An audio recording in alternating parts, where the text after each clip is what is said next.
की महिमा हो कि आज हम उसके संगति में बैठने के कारण से परमेश्वर ने हमें ये नया मौका दिया। वो हमें प्यार करता है, हमें समझाने के लिए बहुत कुछ वचनों के द्वारा बात करता है। हमारे जीवन जो बहुत कीमती जीवन है उसे इस्तेमाल करने के लिए हमें ज्ञान भी देता है, और ये सारी बातें समझाने के बाद हमारी वो मदद करता है। आज मैं आपके साथ कलीसिया के बारे में कुछ बात करना चाहूँगा, जिसे हम चर्च कहते हैं या कलीसिया कहते हैं या मंडली कहते हैं। परमेश्वर के वचन के द्वारा इफिसियों की पत्री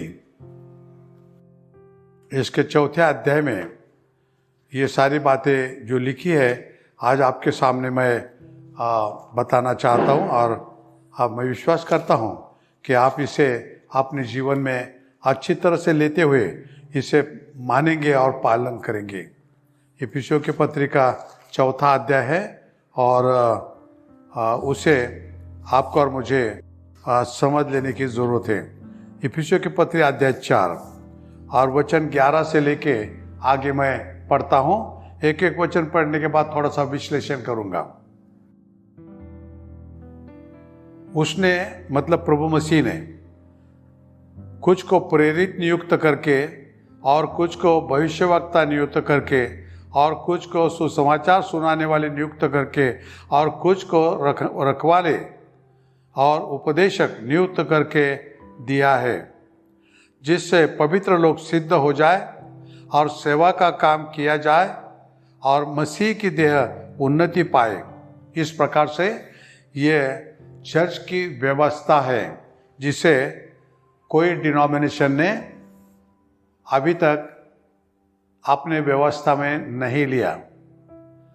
इसे उन्होंने समझा नहीं, और चर्च की स्थापना का उद्देश्य जो इसमें दिया है उसका पालन किसी ने किया नहीं। चर्च में व्यवस्था करने के लिए यहाँ पर 5 लोगों की व्यवस्था बताई कि 5 सेवक है, 5 प्रकार की मिनिस्ट्री है, और इसके कारण से जो सेवकाई उनको करके उसको जो फल लाना है वो ये है कि जिससे पवित्र लोग सिद्ध हो जाए और सेवा का काम किया जाए।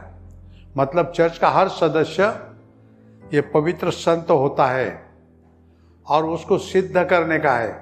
केवल उद्धार पाया तो उस समय बाइबल का ज्ञान नहीं होता है, उसको वचन में सिखाने का है। वचन का ज्ञान मिलने के बाद आत्मिक जीवन में डिलडोल में नहीं बढ़ता है, उसको धीरे से तालीम देने का है, परमेश्वर के संगति में बढ़ाने का है, और इस योग्य बना तब उसको सेवा के लिए तैयार करने का है। संतों की संगति जो परमेश्वर के काम में जुटी है, ऐसे लोगों के झुंड को चर्च कहते हैं, इक्लेसिया कहते हैं, या उसे मंडली कहते हैं। तो ये इबादत करने वाले ये सारे झुंड को परमेश्वर चर्च कहता है। और आपको और मुझे आज इस बात को समझना है कि यदि आप चर्च के सदस्य हैं तो आपको परमेश्वर के काम के लिए इस ढंग से तैयार होना है। कैसा?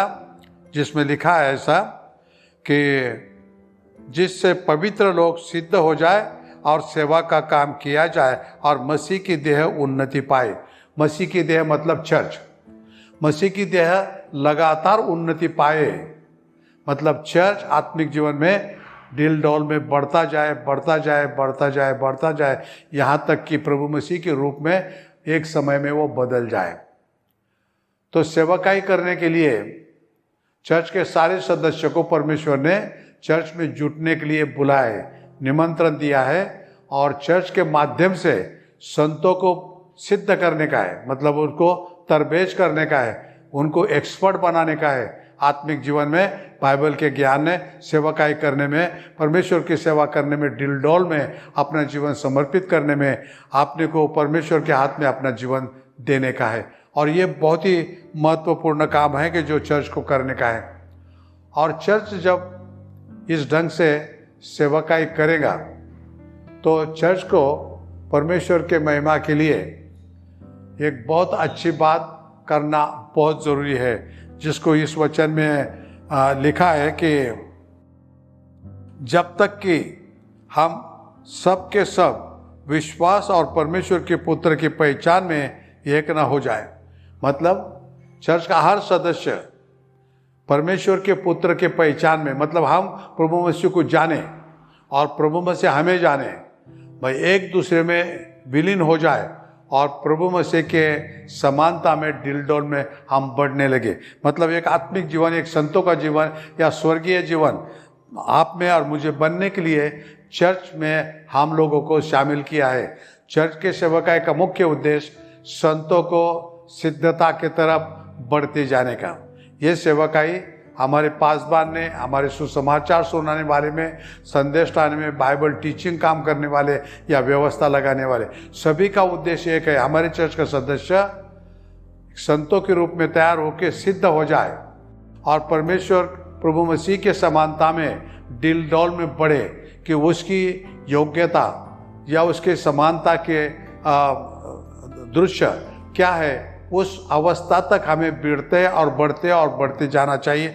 ये परमेश्वर की पवित्र इच्छा है जो चर्च इस्टेब्लिश करने के बाद उसने जाहिर की है। आगे चल के उस पदों में ऐसा लिखा है कि ताकि हम सब आगे बालक न रहे और जो मनुष्य के ठग विद्या और चतुराई से, उनके भ्रम की युक्तियों के और उपदेश के हर एक झोंके से उछाले और इधर उधर घुमाए जाते हो। यहाँ पर लिखा है कि हम ऐसा ज्ञान प्राप्त करें कि गलत शिक्षा देने वाले, गलत राह दिखाने वाले और गलत असंगति में रखने वाले ऐसे लोगों को हम अच्छी तरह से समझ पाए, ताकि उससे हम अलग रहे और आत्मिक जीवन में हम बढ़ते रहे। तो हमारा ज्ञान कैसा बढ़ना चाहिए, ताकि हम को बालक की तरह न, लेकिन मनुष्य की विद्या की चतुराई से हम ठगे ना जाए। मतलब बहुत सारे लोग हैं प्रभु मसीह पर जब विश्वास करते हैं तो बालक के समान होते हैं और उनको आगे बढ़ना है, युवा बनना है, जवान बनना है और पूरी प्रौढ़ता की तरफ बढ़ना है। इस प्रकार से आत्मिक जीवन का भी स्तर ऐसा हो, प्रभु मसीह में बढ़ना है, आत्मिक जीवन बढ़ना है, वचन के ज्ञान में बढ़ना है, सेवकाई में बढ़ना है, परमेश्वर की महिमा करने के लिए अपने जीवन को समर्पित करना है। तो ये सारी बातें क्रम के अनुसार धीरे धीरे बढ़ती जाएंगी, तो प्रभु मसीह की योग्यता में हम लोग पूरी तरह से डिलडोल में बढ़ जाएंगे। आगे चल के ऐसा लिखा है कि वरन प्रेम में सच्चाई से चलते हुए सब बातों में उसमें जो सिर है अर्थात मसीह में बढ़ते जाए। मतलब प्रभु मसीह हमारा सर है और हम प्रभु मसीह की देह है, तो उसमें आत्मिक जीवन में धीरे धीरे धीरे बढ़ते जाए। ये बढ़ने का क्रम चर्च के अंदर में हमेशा ग्रोथ के रूप में बढ़े रहना चाहिए। और चर्च यदि बढ़ता नहीं तो डेढ़ हो जाता है, मृत हो जाता है। इसीलिए यदि हम विश्वासी संतों में रूपांतरित नहीं होते और सिद्धता की तरफ नहीं बढ़ते तो फिर हम मृतावस्था में चले जाते। हम प्रभु मसीह की पहचान में नहीं बढ़ते, प्रभु मसीह के शरीर के रूप में डिलडोल में नहीं बढ़ते, तो हम मृतावस्था में चले जाते। इसीलिए परमेश्वर की समानता में हमको आगे बढ़ने के लिए, रोज बरोज बढ़ने के लिए परमेश्वर का ये हुक्म है और इसके लिए ये कलीसिया प्रस्तापित हुई है। इसमें आगे चल के लिखा है कि जिससे सारी देह हर एक जोड़ की सहायता से एक साथ मिलकर और एक साथ गठकर उस प्रभाव के अनुसार जो हर एक अंग के ठीक ठीक कार्य के द्वारा उसमें होता है। मतलब हमारा जो शरीर होता है ये चर्च है, प्रभु मसीह का शरीर चर्च है और इसके अंदर में जो अवयव है, जो पुर्जे है, वो उसको अपने पुर्जे के सेवकाई के अनुसार उसे काम करना है, तब वो शरीर जीवित रहता है। यदि मेरा हाथ काम न करे तो कुछ दिन में सूख जाएगा, मेरा पैर कभी ना चले तो ये पैर निकामी हो जाएगा, मेरा श्वास लेने की यंत्रणा यदि काम न करे तो मेरे सीने के फेफड़े खराब हो जाएंगे और ये मेरी आंखें यदि देखना बंद कर दे तो हम अंधे बन जाएंगे। तो इसीलिए हर पुर्जे को, हर अवयव को, शरीर के हर पार्ट को काम करना है, वो तो जीवित रहेगा। प्रभु मसीह का शरीर ये आत्मिक जीवन का बल देने वाला शरीर है, और इसीलिए आत्मिक जीवन में हमें डिलडोल में अपने अनुसार, आपने जिस काम के लिए परमेश्वर ने इस शरीर में हमें जुटाया है उसके अनुसार हमें काम करने का है। तब ये हमारा चर्च जीवित रहेगा और प्रभु मसीह में हम बढ़ते नहीं जाएंगे तो हम धीरे धीरे अस्थिर हो जाएंगे, मौत की घाटी में उतर जाएंगे और शायद हम आगे आत्मिक जीवन में नहीं बढ़ेंगे। इस प्रकार से प्रभु के सेवकाई में हमें चर्च के माध्यम से बढ़ने का है। प्रभु मसीह ने कलीसिया को दुनिया में इसलिए प्रस्तावित किया कि इस कलीसिया के अंदर आने वाले जितने भी विश्वासी हैं वो आत्मिक जीवन में डिलडोल से बढ़े, वो सेवकाई में सिद्धता की तरफ आगे बढ़े और एक दूसरे के साथ में मेल मिलाप की जिंदगी जिए और एक ताकत बन के प्रभु मसीह को दुनिया में जाहिर करें, ताकि ये चर्च बलवान बन जाए, बेदारी से आत्मिक जीवन से भर जाए और प्रभु मसीह को आखिर तक वो जाहिर कर पाए। तो यदि इस प्रकार की कलीसिया प्रभु मसीह में प्रस्तापित की है तो उसमें सेवकाई करने वाले सब के सब अपने सदस्य के आत्मिक जीवन की उन्नति के लिए काम करते रहे और उसके कारण से चर्च यह आत्मिक जीवन में बढ़ेगा, आत्मिक शक्ति में बढ़ेगा, प्रभु के दर्शन में बढ़ेगा, सेवकाई में आगे बढ़ेगा।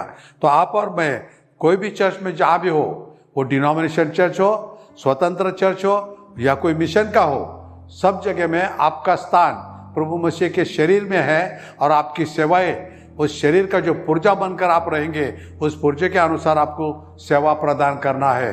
तो प्रभु मसीह आपको आज ऐसी शक्ति और बल देता कि आप चर्च के अस्तित्व को समझ पाए और चर्च के अंदर आपका जो स्थान है उसे आप समझ पाए और उसके अनुसार सेवा करने के लिए अपने जीवन को समर्पित करें। तो प्रभु मसीह आपको इस ज्ञान के द्वारा ऐसा आशीष दे कि जिसके कारण आज से आगे लेके आप चर्च के माध्यम में प्रभु की सेवा करने लगे। मैं और मेरा घराना तो मैं प्रभु की सेवा करूंगा। इस प्रकार से आप व्यक्तिगत हो या पारिवारिक जीवन हो या पति पत्नी हो, लेकिन आपका जीवन चर्च के अंदर संतों के रूप में बढ़ना चाहिए और सिद्धता की तरफ हम आगे बढ़ते ही रहना चाहिए। जिंदगी के आखिरी तक आत्मिक जीवन में, सेवकाई में आपको काम करना है। इसीलिए ये बुलाहट है, ये आपका पाचारण है या आपका कॉलिंग है, चर्च के अंदर रह के प्रभु मसीह की महिमा की सेवकाई आपको प्रदान करना है। प्रभु मसीह आपको बहुत बड़ी आशीष दे और चर्च को समझकर, अपना खुद का स्थान समझकर सेवा में अपने जीवन को समर्पित करें, ताकि कलीसिया जीवित रहेंगी और शक्ति से प्रभु मसीह को जाहिर करती रहेंगी। आमीन।